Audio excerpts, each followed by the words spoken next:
नमस्कार, आप देख रहे हैं एनबी न्यूज और मैं हूं आपके साथ योगेश पांडे। स्वागत है आपका 3 बजे की 3 बड़ी खबरों में। खबरों की शुरुआत करेंगे, लेकिन उससे पहले रुक कर लेते हैं इस वक्त की बड़ी खबर का। इस वक्त की बड़ी खबर आ रही है, बीजेपी विधायक रोशन लाल भी सपा में शामिल हो जाएंगे, ऐसा बताया जा रहा है। जहां स्वामी प्रसाद मौर्य शामिल होंगे और उन्हीं के साथी रोशन लाल भी शामिल होंगे। स्वामी प्रसाद मौर्य का इस्तीफा लेकर बीजेपी के तिलहर से विधायक रोशन लाल वर्मा राजभवन पहुंचे थे और 3 बार के विधायक रोशन लाल वर्मा ने बताया है कि वो भी स्वामी प्रसाद मौर्य के साथ सपा में जाएंगे। बीजेपी विधायक का सपा में जाना पार्टी के लिए ये बड़ा दूसरा झटका माना जा रहा है। तो स्वामी प्रसाद मौर्य जिस तरीके से कैबिनेट का इस्तीफा दिए और उसके बाद उनका समाजवादी पार्टी में जाना तय माना जा रहा है, और उसी के साथ अब भारतीय जनता पार्टी के लिए ये दूसरा बड़ा झटका माना जा रहा है कि रोशन लाल भी समाजवादी पार्टी में शामिल होंगे, साइकिल की सवारी करेंगे। और आपको बता दें कि स्वामी प्रसाद मौर्य का इस्तीफा लेकर के बीजेपी के तिलहर से हैं रोशन लाल वर्मा, जो कि विधायक हैं, और ये स्वामी प्रसाद मौर्य का इस्तीफा लेकर के राजभवन पहुंचे थे और 3 बार के विधायक हैं रोशन लाल वर्मा, जिन्होंने ये बताया कि स्वामी प्रसाद मौर्य के साथ सभा में शामिल होंगे। तो लगातार भारतीय जनता पार्टी को यह झटका लगता नजर आ रहा है। विधानसभा चुनाव से पहले यह दूसरा बड़ा झटका माना जा रहा है। रोशन लाल वर्मा भी साथ में जाएंगे और इसके बाद भी माना जा रहा है कि और भी कई ऐसे विधायक हैं जो समाजवादी पार्टी में शामिल हो सकते हैं, साइकिल की सवारी कर सकते हैं।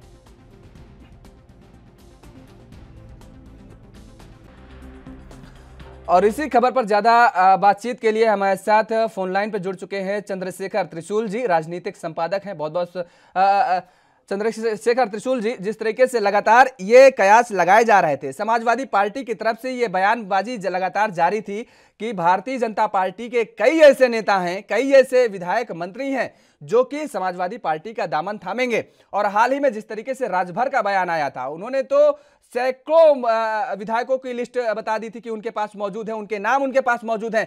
ऐसे में तो ये जो बयानबाजी की जा रही थी वास्तव में अब सच साबित होती नजर आ रही है।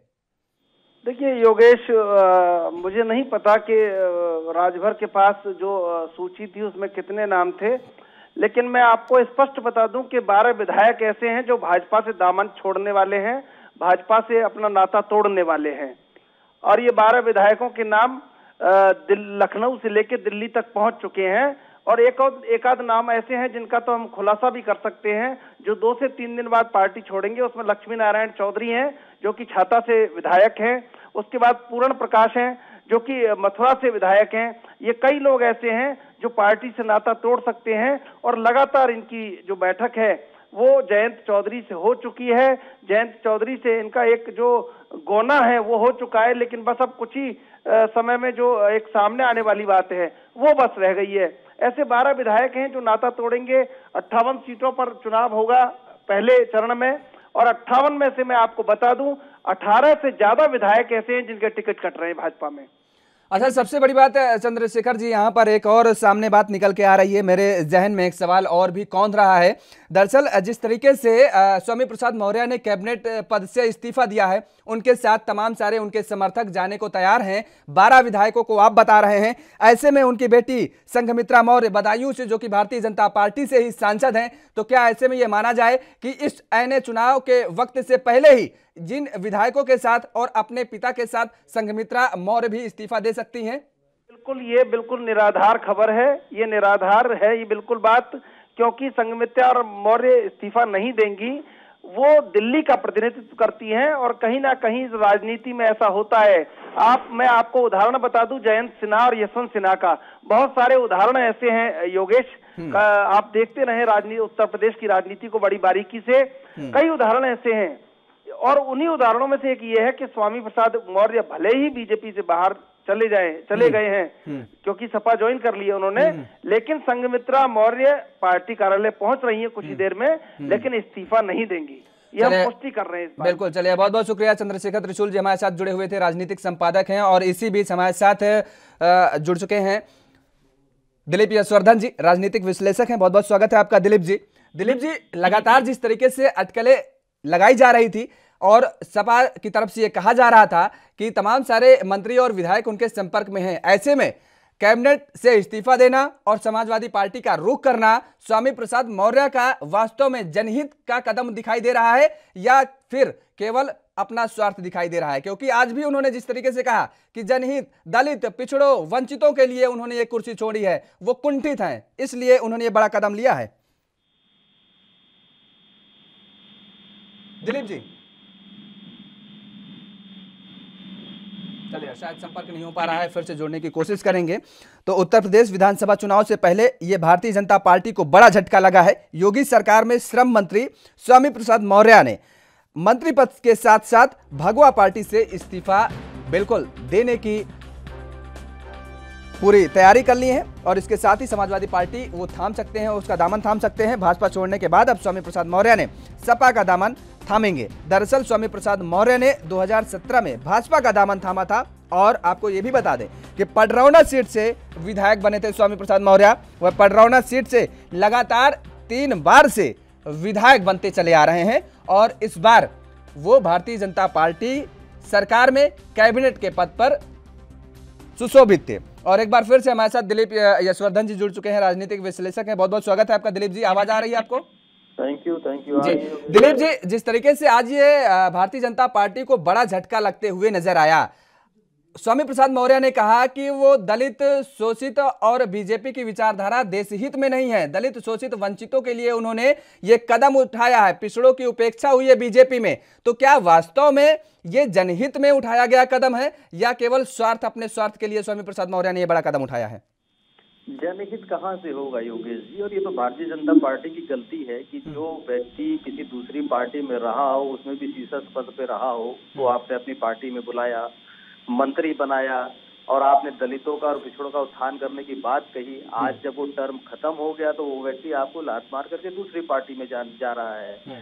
तो ये साफ झलकाता है कि ना तो दलितों का शोषण हो रहा है, ना दलितों का उत्थान हो रहा है। ये जो नेता मंत्री होते हैं ये अपने हित के लिए, अपने उत्थान के लिए, इनका शोषण कहीं नहीं होता है। इनको जहां अपना उत्थान दिखता है ये वहां चले जाते हैं। अब तक इनको भारतीय जनता पार्टी की सरकार में मंत्री पद मिला हुआ था तो भारतीय जनता पार्टी अच्छी थी। अब इलेक्शन का समय आ गया, हो सकता है इनको कुछ और हवा नजर आ कि भारतीय जनता पार्टी की सरकार बनेगी कि नहीं बनेगी, या हो सकता है भारतीय जनता पार्टी में सरकार बन के तो दोबारा मंत्रालय मिलेगा कि नहीं मिलेगा। तो अब इनको लग रहा है कि इनका स्वयं का हित नहीं सिद्ध होगा तो इन्होंने पिछड़ों का, दलितों का और शोषण होने का और उत्थान होने की बात कह के इन्होंने अपना पल्ला झाड़ दिया। ये बात जो है योगेश जी, जनता को समझने की जरूरत होती है कि ये नेता जो होते हैं वो किसी के नहीं। ये सिर्फ दिलीप जी ठीक है, लेकिन ये चुनाव से ऐन वक्त पहले ये एक बड़ा झटका स्वामी प्रसाद मौर्य का, क्योंकि अब इसके साथ ही ये बताया जा रहा है कि और भी कई ऐसे मंत्री हैं जिनके वास्तव में मुझे भी नाम पता है लेकिन वो क्लियर नहीं कर पा रहे हैं। कुछ ऐसे मंत्री हैं जो कि जिनके पास मेरे फोन जाते थे, वो फोन की 2 रिंग नहीं बजती थी, वो फोन उठ जाता था। लेकिन आज मैं जब उनके नाम सामने आए हैं तो मैंने उनके कॉल करने की कोशिश की, कॉल भी की, लेकिन उनका आज कॉल रिसीव नहीं। 5 साल का इतिहास है दिलीप जी कि मेरी दूसरी रिंग नहीं बजी होगी, उस मंत्री के आवाज पे मेरा फोन उठा है और बात की गई है बाकायदा। लेकिन आज ऐसा दौर आया कि मंत्री के आवाज पे भी फोन नहीं उठ रहा है। तो ऐसे क्या वास्तव में माना जाए कि जो मंत्रियों के नाम सामने आ रहे हैं और विधायक जो हैं वो वास्तव में जा रहे हैं समाजवादी पार्टी में, तो आने वाले चुनाव में बीजेपी को एक बड़ा झटका लग सकता है? बिल्कुल झटका लगेगा और इस झटकों का खेल तो दोनों पार्टियों में दोनों तरफ से चल रहा है। कुछ लोग समाजवादी के हैं जो भारतीय जनता पार्टी पे जा रहे हैं, कुछ भारतीय जनता पार्टी के लोग हैं जो समाजवादी पार्टी में जाएंगे। लेकिन ये दोनों ही तरफ से ये दर्शाता है कि ना तो भारतीय जनता पार्टी की बातें सही है और समाजवादी पार्टी अगर विपक्ष में उसकी बात करनी ही नहीं चाहिए। सरकार की बातें मानी जाती है, सरकार जो कहती है उसको एक दावा माना जाता है। और अगर इस तरीके से मंत्री छोड़ करके जा रहे हैं तो या तो सरकार के दावे छूटे हैं या फिर मंत्रियों का अपना हित नहीं सिद्ध हो पा रहा है, दोबारा उनको टिकट नहीं मिल रहा है और उनको आगे मंत्री पद ना मिलने की आशा है, इसलिए वो छोड़ करके जा रहे हैं। बिल्कुल। चलिए, बहुत बहुत शुक्रिया हमारे साथ जुड़ने के लिए। दिलीप यशवर्धन जी जुड़े हुए थे, राजनीतिक विश्लेषक हैं। तो जिस तरीके से ये माना जा रहा है कि और अन्य भी मंत्री जा सकते हैं, उसमें सबसे बड़ा जो नाम सामने आ रहा है वो बताएं तो दारा सिंह चौहान का नाम सामने आ रहा है। और ये देखिए अखिलेश यादव का ट्वीट जो सामने आया, उन्होंने क्या कुछ कहा। सामाजिक न्याय और समता समानता की लड़ाई लड़ने वाले लोकप्रिय नेता श्री स्वामी प्रसाद मौर्य जी एवं उनके साथ आने वाले अन्य सभी नेताओं, कार्यकर्ताओं और समर्थकों का सपा में ससम्मान हार्दिक स्वागत एवं अभिनंदन। सामाजिक न्याय का इंकलाब होगा, 22 में बदलाव होगा, 22 में बाइसिकल, जो कि हैशटैग लगातार अखिलेश यादव का है। और ये लगातार कहते हैं सामाजिक न्याय और समानता की लड़ाई लड़ने वाले लोकप्रिय नेता बताया है स्वामी प्रसाद मौर्य को, और उनको सपा में सम्मान स्वागत की बात कही है। और इसके साथ ही जो मैं आपको नाम बता रहा था, उन नामों में अगर मंत्री का नाम शामिल किया जाए तो सबसे पहले जो नाम आता है वो मंत्री दारा सिंह चौहान का आता है। दूसरा जो नाम मंत्री का आता है वो आयुष मंत्री धर्म सिंह सैनी का आता है। मैंने अभी जिक्र किया कि वो कौन से मंत्री हैं जिसकी कॉल मेरे पास लगातार आती रही है, कोई भी राजनीतिक हलचल होती रही है तो ये मंत्री के यहां से खुद फोन आता रहा, लगातार मेरे पास ऑन रिकॉर्ड है, और लगातार मुझसे जानकारी लेने की कोशिश की जाती रही है पूरे 5 साल। और आज जब मैंने फोन किया तो मंत्री के यहाँ फोन नहीं उठ रहा, मंत्री का फोन नहीं उठ रहा है। जाहिर तौर पर है कि ये कयास लगाए जा सकते हैं कि जो अटकलें सियासी बाजार में गर्म है वो बिल्कुल जायज मानी जा सकती हैं। कहीं ना कहीं दारा सिंह चौहान भी असमंजस में बैठे हुए हैं और समाजवादी पार्टी का दामन थाम सकते हैं। और ऐसे सूत्र बता रहे हैं कि भाजपा को कई झटके लगने वाले हैं। मंत्री दारा सिंह चौहान भी भाजपा छोड़ सकते हैं। इतना ही नहीं, कानपुर देहात से बीजेपी विधायक भगवती प्रसाद सागर भी स्वामी प्रसाद मौर्य के आवास पर देखे गए थे और वो भी भाजपा का दामन छोड़ सकते हैं। और ऐसे में समाजवादी पार्टी की साइकिल की सवारी ये सभी नेता कर सकते हैं। तो योगी मंत्रिमंडल से इस्तीफा जो दिया गया है स्वामी प्रसाद मौर्य का, ऐसे में ये माना जा रहा है कि चुनाव से पहले ये बड़ा झटका है भारतीय जनता पार्टी को, और आने वाले समय में क्या हो सकता है ये तो वक्त बताएगा। और शायद इसी सियासी नुकसान को भांपते हुए भारतीय जनता पार्टी की तरफ से अब लगातार ये कोशिश की जा रही है कि स्वामी प्रसाद मौर्य को मनाया जाए, क्योंकि अगर स्वामी प्रसाद मौर्य बीजेपी से टूटते हैं तो ऐसे में कई मंत्री और विधायक भी टूटने के आसार हैं। तो लगातार जिस तरीके से ये कयास जारी थी कि भारतीय जनता पार्टी से वास्तव में कई विधायक जा सकते हैं, और जिस तरीके से ये बताया जा रहा था कि कई मंत्री शामिल होंगे और सपा में, तो वो अब सिलसिला उसका शुरू हो चुका है। और लगातार जिस तरीके से ये नुकसान उठाना पड़ सकता है भारतीय जनता पार्टी को, उसी के चलते ये डिप्टी सीएम का ट्वीट आया है और स्वामी प्रसाद मौर्य को मनाने की बात कही गई है। उसमें कहा गया है कि स्वामी प्रसाद मौर्य बैठ करके बात करें और अगर कोई नाराजगी है तो वो दूर की जाएगी। शायद यही उनको संदेश देने की एक कोशिश की गई है। सबसे बड़ी बात यह है कि जिस तरीके से स्वामी प्रसाद मौर्य जब कैबिनेट के पद से इस्तीफा देते हैं और उसके बाद जब वो मीडिया के बीच में आते हैं तो उनका जो बयान है वो सामने सुनने लायक होता है, उस पर गौर फरमाने लायक होता है। जिस तरीके से उन्होंने कहा कि अयोध्या, मथुरा, काशी ये कोई मुद्दा नहीं होगा चुनावी हलकों में आने वाले समय में। और इसी बीच हमारे साथ आलोक वत्स जी जुड़ चुके हैं, भारतीय जनता पार्टी के नेता हैं। आलोक वत्स जी, बहुत बहुत स्वागत है आपका। जिस तरीके से ये एक बड़ा झटका माना जा रहा है कैबिनेट के पद से इस्तीफा स्वामी प्रसाद मौर्य का, और उसके बाद स्वामी प्रसाद मौर्य के साथ ही कई ऐसे नेता हैं और मंत्री भी हैं जो कि इस्तीफे की कगार पर खड़े हुए हैं, और ये सब समाजवादी पार्टी की साइकिल में सवार होने के लिए आतुर हैं। क्या कहेंगे आप आलोक जी?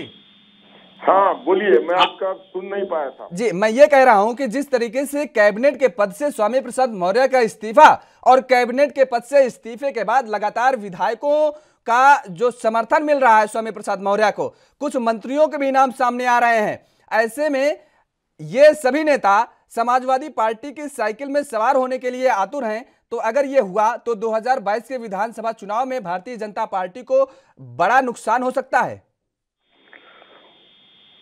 देखिए पांडे जी है ना एंकर? जी जी जी आलोक जी, इस सब से कोई फर्क नहीं पड़ने वाला है।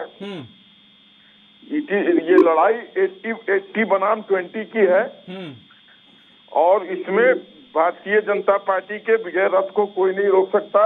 और रही स्वामी प्रसाद मौर्य, इन लोगों का इतिहास उठा के देखिए ना, ये लोग अव्वल दर्जे के दल बदलू हैं, कभी इधर कभी उधर। ये सोचते हैं कि हम रामविलास पासवान है, मौसम वैज्ञानिक है कि जिसकी सरकार बनेगी उसी के नाव में कूद जाए। ऐसा कुछ नहीं होने वाला है। ठीक है, अभी सपा के पास बहुत पैसा है, बहुत लूटा है उसने यूपी को, तो अभी उसमें से खर्च कर करके इन लोगों को अपने पाले में ला रही है, लेकिन इन सब से कोई फर्क नहीं बनेगा। ये लड़ाई 80 बनाम 20 की है। उसमें हम उसी 80 में स्वामी प्रसाद मौर्य आते हैं, उसी 80 में जिस 80 का आप जिक्र कर रहे हैं आलोक जी, उसी 80 में स्वामी प्रसाद मौर्य भी आते हैं। नहीं, आप उनको 80 में गिन रहे हैं, हम उनको 20 में गिन रहे हैं। अच्छा, आज उन्होंने इस्तीफा दे दिया तो आज 20 में गिनने लगे हैं। अभी आपके डिप्टी सीएम का ट्वीट आता है, वो साफ तौर पर ये कह रहे हैं कि बैठ करके बात करिए, कोई नाराजगी है तो दूर कर दी जाएगी। भाई, जल्दबाजी में लिया गया फैसला गलत हो सकता है। आपके डिप्टी सीएम गलत बोल रहे हैं, आप सही बोल रहे हैं। देखिए, अगर कोई जाता है तो उसको मनाने की कवायद तो होती ही है। हर आदमी तो कौन मतलब आप चाहेगा 20 वाले को भी पाले में ला रहे हैं। अभी कह रहे हैं, अभी स्वामी प्रसाद मौर्य को आप 20 में जोड़ रहे हैं। अब आप कह रहे हैं, मतलब आप एक बात पे रहिए ना, आप आगे भी चल रहे हैं, पीछे भी चल रहे हैं। देखिए, आप मेरे से पूछ रहे हैं तो मैं तो उनको 20 में ही गिनूंगा। ठीक है, बोलिए आलोक जी, बोलिए। अगर मुझसे आप पूछ रहे हैं बोलिए, आप रखिए, अपनी बात रखिए।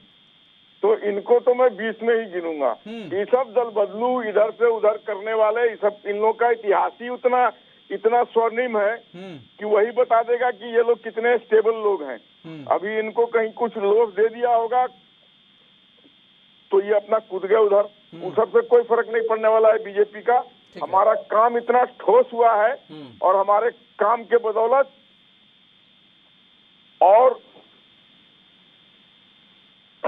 योगी जी और मोदी जी के नेतृत्व में जिस तरीके से देश प्रगति के मार्ग पर अग्रसर है, हमारे विजय रथ को कोई नहीं रोक सकता है।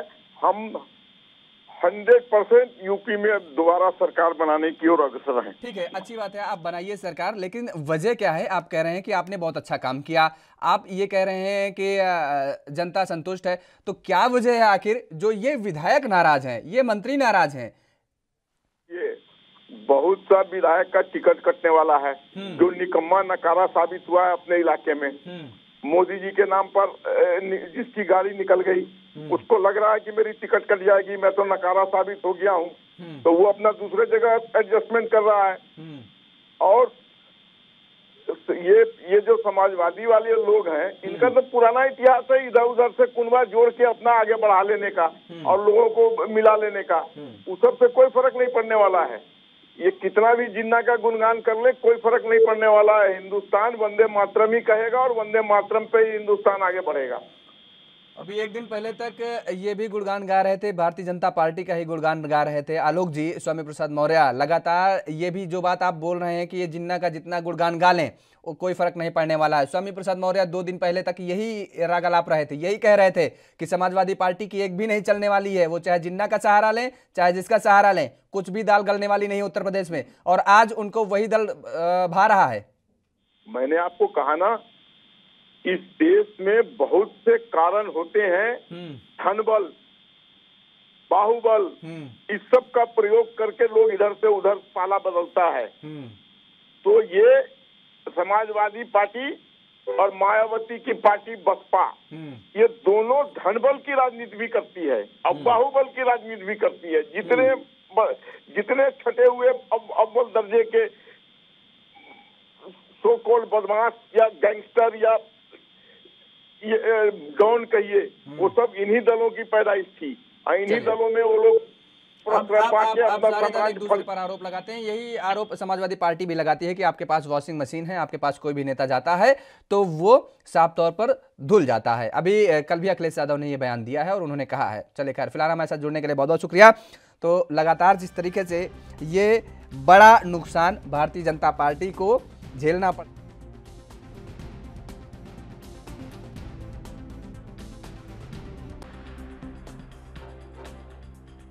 और इस्तीफे के बाद जिस तरीके से विधायकों के नाम सामने आ रहे हैं, ऐसे में ये माना जा रहा है कि और भी विधायक स्वामी प्रसाद मौर्य के साथ भारतीय जनता पार्टी में जा सकते हैं। मौर्य ने भाजपा पर निशाना साधते हुए कहा था कि आगे धार और वार देखते रहिए, अभी 10 से 12 और विधायक इस्तीफा देंगे, मैं 1-2 दिन में पूरी स्थिति साफ कर दूंगा कि मुझे क्या करना है। उन्होंने ये बात मीडिया से बात करते हुए कहा है। और ऐसे में स्वामी प्रसाद मौर्य के इस्तीफे पर उप मुख्यमंत्री केशव प्रसाद ने ट्वीट कर कहा है कि आदरणीय स्वामी प्रसाद मौर्य जी ने किन कारणों से इस्तीफा दिया है मैं नहीं जानता हूं। उनसे अपील है कि बैठकर बात करें। जल्दबाजी में लिए गए फैसले अक्सर गलत साबित होते हैं। तो ऐसे में अब भारतीय जनता पार्टी के जो दिग्गज नेता हैं, जो माने जा रहे हैं कि नया पार कराएंगे 2022 की, वो सब अब स्वामी प्रसाद मौर्य को साधने में लगे हुए हैं। और ये माना जा रहा है कि अब ये मनाने की कोशिश की जा रही है। और ये जो ट्वीट जो ये तस्वीर आप देख रहे हैं, ये ट्वीट अखिलेश यादव का है। अखिलेश यादव ने ट्वीट किया है और ससम्मान उन्हें सपा में कहा है कि उनका स्वागत है। अखिलेश मौर्य का स्वागत करते हुए ट्वीट किया गया है। ये आपको बता दें कि स्वामी प्रसाद मौर्य से मिलने के बाद ये फोटो जारी करते हुए अखिलेश यादव ने ट्वीट किया है और सामाजिक न्याय और समता समानता की लड़ाई लड़ने वाले लोकप्रिय नेता स्वामी प्रसाद मौर्य के स्वागत किया है। और इसी बीच रुक करेंगे एक और बड़ी खबर का। इस वक्त की बड़ी खबर आ रही है उत्तर प्रदेश से। यूपी में सत्ता का संग्राम जारी। उत्तर प्रदेश में आएगी इस्तीफों की बाढ़। बीजेपी के 7 और विधायक जा सकते हैं समाजवादी पार्टी में। साइकिल की सवारी ये सारे 7 विधायक करेंगे। मौर्य के बाद 7 और विधायकों के इस्तीफे की चर्चा अब सियासी हलकों में तेज हो गई है। रोशन लाल वर्मा और भगवती सागर सपा में जा सकते हैं। तो इस वक्त की बड़ी खबर आपको बता दें कि भगवती सागर भी सपा में जा सकते हैं। ब्रजेश प्रजापति भी समाजवादी पार्टी का दामन थाम सकते हैं। विनय शाक्य, धर्मेंद्र शाक्य और नीरज भी समाजवादी पार्टी का दामन थाम सकते हैं। दिल्ली से लखनऊ तक शीत युद्ध जारी है। यूपी पर संघ ने अपनी नजर पैनी कर ली है। प्रथम चरण का घमासान खुलकर सामने आ गया है। लगातार जिस तरीके से ये इस्तीफों की झड़ी अब उत्तर प्रदेश में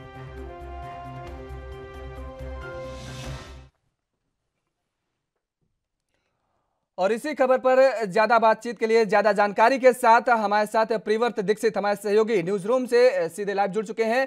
प्रिवर्त, लगातार जिस तरीके से ये सियासी हलकों में अभी तक चर्चा थी कि वास्तव में बीजेपी के विधायक और बीजेपी के मंत्री टूटेंगे और दूसरे दलों का दामन थामेंगे, लेकिन अब जिस तरीके से जो तस्वीर बिल्कुल साफ हो गई है, अब जिस तरीके से एक इस्तीफा कैबिनेट का होता है, समाजवादी पार्टी में की साइकिल की सवारी करने की बात कही जाती है स्वामी प्रसाद मौर्य की, और साथ ये विधायक जो टेलीविजन स्क्रीन पर चल रहे हैं, ये भी सब सपा का दामन थामने की पूरी फिराक में है। ऐसे में 2022 में तस्वीर क्या नजर आ रही है फिर?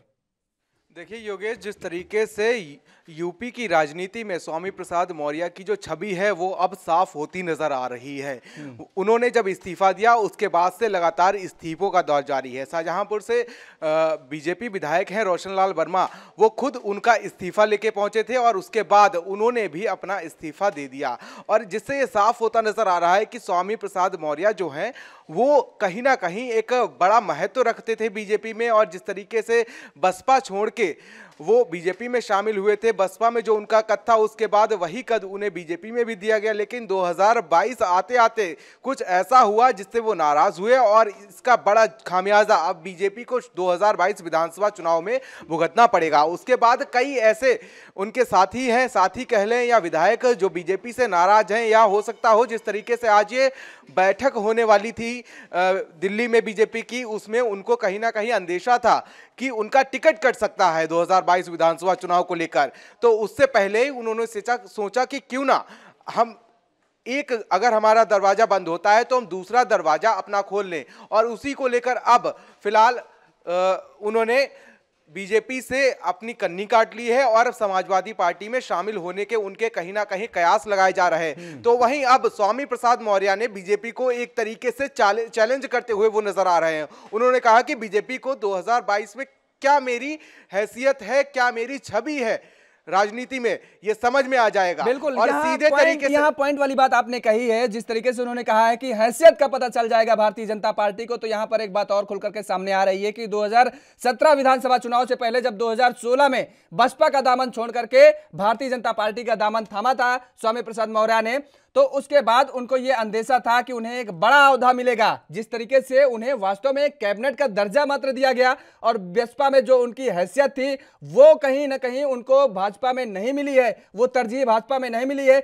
वजह बताई जा रही थी जो पूरे 5 सालों वो बताई जा रही थी क्योंकि केशव प्रसाद मौर्य भी बीजेपी में शामिल हैं। बीजेपी के केशव प्रसाद मौर्य की वजह से उनको वो पद नहीं मिला, उनको वो तरजीह नहीं मिली जो उन्हें मिलनी चाहिए थी, जो वो अपेक्षा रखते थे।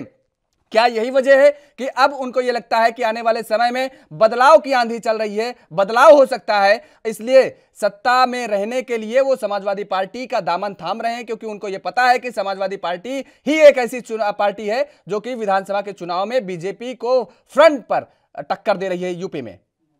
अगर यूपी की राजनीति की बात की जाए तो सीधे तौर पर हम मान सकते हैं कि समाजवादी पार्टी और बीजेपी में सीधी टक्कर है। अगर कांग्रेस की बात करें तो वो अपना जनाधार खोती नजर आ रही है यूपी में, और अगर बीएसपी की बात कर लें तो बीएसपी कहीं भी टक्कर में नहीं है, या कहें कि उसने तो आज तक छोड़ दी है कि 2022 विधानसभा चुनाव हम लड़ेंगे, क्योंकि आज ही मायावती ने ऐलान किया है कि वो अब विधानसभा चुनाव नहीं लड़ेंगी 2022 में। तो इससे साफ तौर पर माना जा सकता है कि अगर सीधी टक्कर यूपी में किसी की है तो वो सत्तारूढ़ पार्टी बीजेपी और साथ ही इससे पहले सत्ता में रही समाजवादी पार्टी की सीधी टक्कर है। तो अब यह तस्वीर साफ होती नजर आ रही है कि दोनों पार्टियों में सीधी टक्कर है, और स्वामी प्रसाद मौर्य को कहीं ना कहीं ऐसा लगता है कि अगर बीजेपी को कोई टक्कर दे सकती है तो समाजवादी पार्टी ही दे सकती है। और जिस तरीके से समाजवादी पार्टी ने अपना वजूद स्थापित किया है, जिस तरीके से 2017 की हम बात करें तो परिणाम अच्छे नहीं आए थे, अगर पक्ष में नहीं आए थे तो हम अच्छे भी परिणाम नहीं कह सकते हैं समाजवादी पार्टी के। तो उसके बाद प्रवृत्त यहाँ आपको रोकेंगे, और इसी बीच शुभेंदु शेखर अवस्थी जी हमारे साथ प्रवक्ता भारतीय जनता पार्टी के जुड़ चुके हैं। शुभेंदु जी बहुत बहुत स्वागत है आपका एएनबी न्यूज में। जी नमस्कार। शुभेंदु जी, जिस तरीके से उत्तर प्रदेश की अब जो स्थिति है, जो सामने नजारा आ रहा है, वैसे में तो आने वाले समय में भारतीय जनता पार्टी के लिए काफी मुश्किलें खड़ी हो सकती हैं। देखिए, ये चुनाव का माहौल है, कुछ नेता आएंगे, कुछ नेता जाएंगे, बहुत ज्यादा चिंता करना के विषय नहीं है। और योगी जी के राज्य में जो लोग इनसिक्योर थे, जिन लोगों को लगता था कि हमारी खुद जो अस्तित्व है वो खतरे में है, और कल भी जब चुनाव की मीटिंग चल रही थी तो ये सब चीजें चल रही थी कि हमको कितने वोट मिलेंगे, हमको कितनी टिकट दिया जाएगा, हमको क्या है, जो व्यक्तिगतवादी और स्वार्थी लोग हैं वो छोड़ के जाए हैं। भारतीय जनता पार्टी इतनी 18 करोड़ लोगों की पार्टी है, और 2-4 लोग सबके होने का फर्क पड़ता भी है, पर हमारे पार्टी में से यदि किसी को स्वार्थ सिद्ध करने के लिए इस पार्टी में रहना है तो वो नहीं रहे तो क्या आप देखिएगा। ठीक है, लेकिन शुभेंदु जी, लेकिन जिस तरीके से जो तस्वीर अब निकल करके सामने आ रही है, जिसमें अन्य मंत्रियों के भी नाम सामने आ रहे हैं, कई ऐसे विधायक हैं, 7 से 8 ऐसे विधायक हैं जिनके नाम सामने आ रहे हैं कि ये वास्तव में छोड़ रहे हैं बीजेपी का दामन और सपा में शामिल होंगे। देखिए, जो मंत्री हैं, जो विधायक हैं, इनका कोई ना कोई वजूद तो होगा, कोई ना कोई जनाधार तो होगा, तभी ये, क्योंकि 2017 में सत्तासीन हुए, विधायक बने, और उसके बाद इन्हें मंत्री का, कुछ लोगों को मंत्री का भी दर्जा दिया गया। तो जाहिर तौर पर है, अगर ये दूसरे पार्टी में शामिल होते हैं तो इनका जो जनाधार है वो अलग है, पार्टी का जो जनाधार होगा वो अलग होगा। तो ऐसे में मुश्किलें तो खड़ा होना लाजमी है ना भाजपा के लिए। देखिए, मैं एक खाली पीछे की बातों को बताऊंगा। कल्याण सिंह जी से लेके उमा भारती जी, और उमा भारती से लेके मदन लाल खुराना जी जब इस पार्टी को छोड़ के गए तो उनका खुद का अस्तित्व खत्म हो गया राजनीति में। लेकिन कल्याण सिंह जी जब छोड़ के गए थे तो अस्तित्व क्या बीजेपी का बचा था, वो आपको याद है? एक सुन लीजिए बहुत अच्छी बात आपने याद दिला दी है। सुन लीजिए, सुबह को बता रहा हूँ मैं। देखिए, उन कल्याण सिंह जी नहीं है इसलिए मैं नहीं बोलना चाहता हूँ, पर उनका खुद का अस्तित्व खत्म हो गया, और भारतीय जनता पार्टी यदि कहीं पे उसे बनी है तो वो सरकार में नहीं बना पाए थे, वो विधायक एक भी नहीं जिता पाए थे, लेकिन उन्होंने बीजेपी का क्या हासिल कर दिया था वो आपको पता है, वो आपको पता है ना। चाहे 100 वोट ही कम पड़ जाए, सत्ता में आने के लिए, सीट जीतने के लिए एक वोट बहुत महत्वपूर्ण होती है। और अगर 5000 वोट काट दिया एक विधायक ने, सोचिए, जो पार्टी से आपकी बगावत कर रहा है वो 5000 वोट भी अगर आपका काट दिया, 100 वोट भी काट दिया, तो बहुत महत्वपूर्ण होता है। मैं आपको बताऊं, भारतीय जनता पार्टी एक कैडर बेस्ड ऑर्गेनाइजेशन है, इसके वोट बिल्कुल कैडर पे है, संगठन पे। हमको तो मालूम भी नहीं है कि किसको टिकट दिया जाएगा, वो 2 महीने से हम सब लोग काम कर रहे हैं। तो टिकट के बेसिस पे जो लोग राजनीति करते हैं, उनके होने या ना होने से भारतीय जनता पार्टी में कोई फर्क नहीं पड़ता। और मैं आपको बार बार बता रहा हूँ कि इस सब चीजों से कुछ भी फर्क नहीं पड़ेगा, किसी होने और ना होने से। वो थे ठीक है, क्या फर्क पड़ेगा? हमारे साथ न्यूज रूम से शुभेंदु जी, हमारे साथ न्यूज रूम से हमारे सहयोगी जुड़े हुए हैं प्रिवर्त। जिस तरीके से शुभेंदु कह रहे हैं कि दरअसल इन लोगों के जाने और आने से कोई फर्क पड़ने वाला नहीं है, ये अपना स्वार्थ सिद्ध करने के लिए जा रहे हैं। भारतीय जनता पार्टी उतनी ही मजबूत रहेगी इनके जाने से भी जितनी आज है। देखिए योगेश जी, एक चीज तो साफ है कि फर्क तो जरूर पड़ेगा, क्योंकि अगर फर्क नहीं पड़ेगा तो केशव प्रसाद मौर्य को आखिर क्यों जिम्मेदारी सौंपी गई है इनको मनाने की। तो वहीं जितनी ही जिम्मेदारी सौंपी गई है उतने ही बागी तेवर अब स्वामी प्रसाद मौर्य के देखे जा रहे हैं। और सीधे तौर पर यहाँ पर केशव प्रसाद भी मौर्य हैं और स्वामी प्रसाद भी मौर्य, यहाँ पर कहीं ना कहीं लिंक भी देखने को मिल सकते हैं, इसीलिए शायद उन्हें ये जिम्मेदारी सौंपी गई है। और केशव प्रसाद मौर्य से प्रभावित होकर ही स्वामी प्रसाद मौर्य ने 2017 में बीजेपी ज्वाइन की थी और उनके साथ रोशनलाल वर्मा ने भी बीजेपी ज्वाइन की थी 2017 में। इससे पहले वो 2 बार बीएसपी से विधायक रह चुके हैं। जब 2012 में सरकार थी समाजवादी पार्टी की, और उसके बाद शुभेंदु जी, आप सुन रहे हैं ना कि पिछड़ा वर्ग का जिस तरीके से नेतृत्व कर रहे हैं केशव प्रसाद मौर्य, और उसी तरीके से कहीं न कहीं स्वामी प्रसाद मौर्य भी पिछड़ा वर्ग से आते हैं। तो ऐसे में जो मनाने की कवायद लगातार जारी है, अगर फर्क नहीं पड़ता तो जाने दिया जाता। भाई ये जिम्मेदारी क्यों सौंपी जाती, क्यों नहीं मनाइए? मनाना काम एक संगठन का काम है। और उसके बाद भी यदि व्यक्ति नहीं मानता है और उसको अपने स्वार्थ सिद्धि के लिए, अपनी जातिवादी समीकरणों को सेट करने के लिए या किसी और से कोई बहुत ज्यादा फायदा दिख रहा होगा तो वो जाएगा। मैंने आपको क्या चीज बोला, हम अपना प्रयास तो करते ही हैं कि हमारा घर बिल्कुल सुरक्षित रहे। कोई भी यदि किसी के मन में कोई बात आ जाए तो उसको हम समझा पाए। परंतु जहां आपने प्रश्न पूछा है, भारतीय जनता पार्टी दोबारा 325 से लेके 350 सीट लाकर एक बड़ा रिकॉर्ड बनाने वाली है कि चिंता दूसरे लोगों को हो गई है। ठीक है, चलिए बहुत बहुत शुक्रिया। शुभेंदु शेखर जी हमारे साथ जुड़े हुए थे। तो जिस तरीके से उन्होंने साफ तौर पर कहा कि एक बार फिर से भारतीय जनता पार्टी की ही सरकार बनेगी उत्तर प्रदेश में, लगातार जो नेता जा रहे हैं उनके जाने से कोई फर्क पड़ने वाला नहीं है। तो ऐसे में अब ये तो वक्त बताएगा आने वाला कि क्या वास्तव में स्वामी प्रसाद मौर्य और जो विधायक जा रहे हैं इनके जाने से पहले, जिनके जाने के बाद कोई फर्क पड़ेगा बीजेपी की में कि नहीं।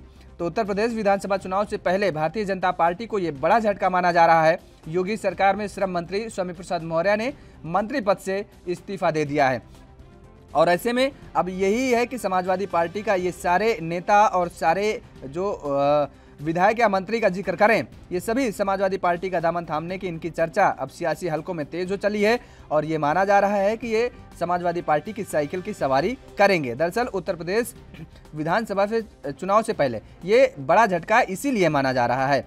और यूपी की राज्यपाल आनंदीबेन पटेल को भेजे गए अपने इस्तीफे में स्वामी प्रसाद मौर्य ने बीजेपी की कार्य प्रणाली पर सवाल उठाए हैं। तो ये बड़ा सवाल और उठाया गया है बीजेपी पर। स्वामी प्रसाद मौर्य का एक बड़ा आरोप है कि उन्होंने अपना दायित्व तो निभाया लेकिन पार्टी ने उन्हें उपेक्षा वाला रवैया अपनाया, जिसके कारण वह इस्तीफा दे रहे हैं। हमने पहले भी ये बात कही थी कि जिस तरीके से स्वामी प्रसाद मौर्य को ये लालसा थी, ये चाहत थी कि उन्हें वही ओहदा मिलेगा, वही दर्जा मिलेगा जो बसपा में उन्हें था, क्योंकि बसपा में उनकी एक अहम जिम्मेदारी और थी और इसके साथ ही वो मायावती के बेहद करीबी माने जाते थे। तो इस तरीके से सिपा सालारों में जिस तरीके से स्वामी प्रसाद मौर्य भी एक थे मायावती के, लेकिन मायावती का जिस तरीके से साथ छोड़ने के बाद भारतीय जनता पार्टी का उन्होंने जब दामन थामा था तो मायावती पर भी उन्होंने तमाम सारे आरोप लगाए थे। उन्होंने जिस तरीके से कहा था कि दरअसल वहां पर टिकट की खरीद फरोख्त को लेकर के भी स्वामी प्रसाद मौर्य ने बसपा पर उस दौरान हमला बोला था और आज वही तरीका अपनाया गया। कहीं ना कहीं चीजें बदल गई हैं लेकिन जो आरोप प्रत्यारोप थे वैसे ही आरोप लगाए गए हैं। और 3 बजे की और इस बीच रुक करेंगे एक और बड़ी खबर का। बता दें कि इस वक्त और एक बड़ी खबर आ रही है, यूपी से आ रही है। बीजेपी में गेम चेंजर होगी बीएसपी, ये बड़ा मामला सामने आया है। अंदर खाने उच्च स्तरीय बैठक भी चल रही है। तो क्या लक्ष्मी नारायण चौधरी भी देंगे इस्तीफा, ये बड़ी खबर सामने आ रही है। पश्चिमी यूपी के छाता से विधायक हैं चौधरी और अब गेम चेंजर के रूप में यह माना जा रहा है कि बीएसपी सामने आ सकती है। जयंत चौधरी से लगातार मुलाकात कर रहे हैं। पश्चिमी यूपी में रालोद का जनाधार माना जाता है, अपना एक जनाधार है पश्चिमी यूपी में और इसी के चलते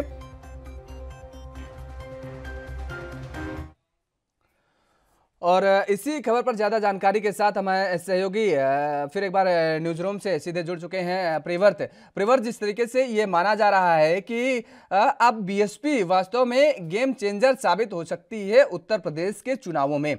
अगर स्थिति ऐसी बनती है कि सत्ता सीन होने के लिए कोई भी पार्टी बहुमत नहीं ला पाती है, अगर कुछ विधायक बीएसपी के बन जाते हैं, तो क्या वास्तव में बीएसपी भारतीय जनता पार्टी के साथ चली जाएगी?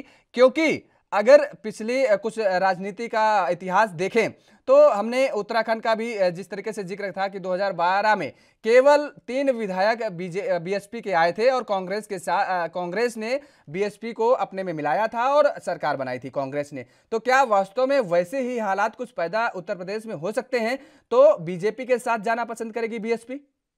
देखिए योगेश, मैं आपको बता दूं कि जिस तरीके से बीजेपी मजाक बनाती है बुआ भतीजे का, तो अब लग रहा है कहीं ना कहीं ये मजाक उन्हें भारी ना पड़ जाए। हो सकता है कि जिस तरीके से छोटे छोटे दलों को मिलाकर समाजवादी पार्टी बड़ा खेल करने की कोशिश कर रही है, तो इस कोशिश में जब सभी दल एक होकर सामने आ रहे हैं, यहाँ की अगर हम बात कर लें ओपी राजभर की जो बीजेपी के साथ हुआ करते थे कभी, अब वो बीजेपी पर लगातार हमलावर हैं अखिलेश यादव के साथ, तो अब कहीं बुआ और बबुआ अगर एक साथ आ गए तो ये बीजेपी को भारी पड़ सकता है। और समाजवादी पार्टी भी ये सोच सकती है कि अगर जब एक साथ हो सकते हैं, जब सभी दल साथ हो सकते हैं, तो क्यों ना हम बीएसपी को भी साथ ले लें, क्योंकि बीएसपी का जो वजूद है यूपी में वो हम सब जानते हैं किस तरीके से एक साइड में बीएसपी बैठी है और उसे 2022 विधानसभा चुनाव से कोई मतलब नहीं है। बीएसपी के राष्ट्रीय महासचिव सतीश चंद्र मिश्रा ने भी ऐलान कर दिया है कि वो 2022 विधानसभा चुनाव नहीं लड़ेंगे, जो एक ब्राह्मण फेस माने जाते हैं।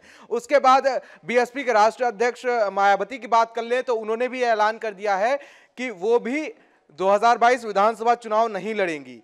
तो एक तरीके से मान सकते हैं कि बीएसपी का जो है वो जनाधार खोता नजर आ रहा है 2022 विधानसभा चुनाव में। तो ऐसे में जो बीएसपी के विधायक होंगे, जो बीएसपी की सीट पर चुनाव लड़ेंगे, कहीं ना कहीं अगर समाजवादी पार्टी की सरकार बनती है 2022 में, या कुछ वोट चाहिए होते हैं, कुछ विधायक चाहिए होते हैं सरकार बनाने के लिए, तो मंत्री बनने के लालच में बीएसपी के विधायक जरूर समाजवादी पार्टी का साथ दे सकते हैं। योगेश, बिल्कुल, चलिए बहुत बहुत शुक्रिया तमाम सारी जानकारी देने के लिए। तो जिस तरीके से प्रियवर्त ने बताया कि वास्तव में बुआ और बबुआ का जो आरोप लगाया जा रहा था वो कहीं ना कहीं भारतीय जनता पार्टी को भारी न पड़ जाए, लेकिन अब ये आने वाला वक्त बताएगा कि बीएसपी किधर रुझान करती है और उत्तर प्रदेश के सियासी हालात क्या फिर बैठते हैं।